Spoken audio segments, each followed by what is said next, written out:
Flag hosting करून आम्ही निघलोय एक वर्ल्ड हेरिटेज साईट एक्सप्लोर करण्यासाठी। रस्त्याच्या दोन्ही साईडला नजर जाईल तिथपर्यंत खूप सुंदर टेकड्या होत्या।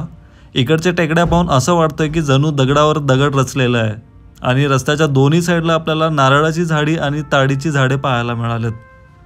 आणि पुढे आमची ही फौज अशी दिसत होती ज्यांना पाहून गाववाले सुद्धा थांबून व्हिडिओ बनवत होते आणि जे की एकेकाळी हे माझं स्वप्न असायचं। तोच जोश आणि तीच एक्साइटमेंट घेऊन आम्ही येऊन पोहोचलोय विजय विठ्ठला टेम्पल हम्पीमध्ये। पार्किंगमध्ये गाडी पार्क करून आम्ही निघलोय मंदिराच्या दिशेने। मंदिराकडे जाते वेळेस अवघ्या काही अंतरावरती आपल्याला हे एक सुंदर मंदिर पाहायला मिळतं। सो वापस कॉलम्स खड़ा किया हुआ है, बहुत सारा स्टोन्स मिसिंग है सर। हम लोग टेंपल के एंट्रेंस पॉइंट पे चलते ना, वहां पर आपको दिखता पूरा प्रॉपर स्ट्रक्चर कैसा था बाजार का। पुढे आल्यानंतर आपल्याला त्या काळातील तुटलेल्या अवस्थेत असलेली बाजारपेठ सुद्धा पाहायला मिळाली। आमच्या कॅप्टन सारखे हुशार तिथे आम्हाला गाईड सुद्धा मिळाले ज्यांच्यामुळे हम्पी एक्सप्लोर करण्यात आम्हाला खूप मदत झाली।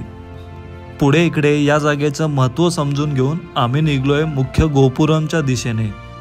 मुख्य गोपुरम जवळ आल्यानंतर गाईडनी आम्हाला खूप सुंदर माहिती दिली। ती माहिती म्हणजे अशी, यहाँ पे दो डिफरेंट कलर दिख रहा है आपको। राइट हैंड साइड पे थोड़ा ब्लैकिश कलर है, लेफ्ट हैंड साइड पे लाइट पिंकिश कलर है। वो लाइट पिंकिश कलर दिख रहा है ना, वो रिनोवेटेड वन। ब्रिटिश टाइम पे 1856 में अलेक्जेंडर जॉन ग्रीनला एक फोटोग्राफर यहाँ पर फोटोग्राफी किया था। वो फोटोग्राफी में ए पार्ट पूरा था, बाद में बिना मेंटेनेंस था ना, इसलिए वो राइट साइड का सरफेस कोलैप्स हुआ सर। वो फोटोग्राफी एविडेंस लेकर इसको वापस बनाया। वो फोटोग्राफी मैंने दिखाना चाहता हूँ आपको। मंदिर में लैंप पोस्ट रहता होगा क्योंकि पुराना जमाने में इलेक्ट्रिसिटी नहीं था। रात को समय इस लैंप पोस्ट के ऊपर दिया लगाया तो बहुत लॉन्ग डिस्टेंस पे लोग चलते रहते ना, उसको दिया देखा तो पता लग जाता था वहीं पे टेम्पल है।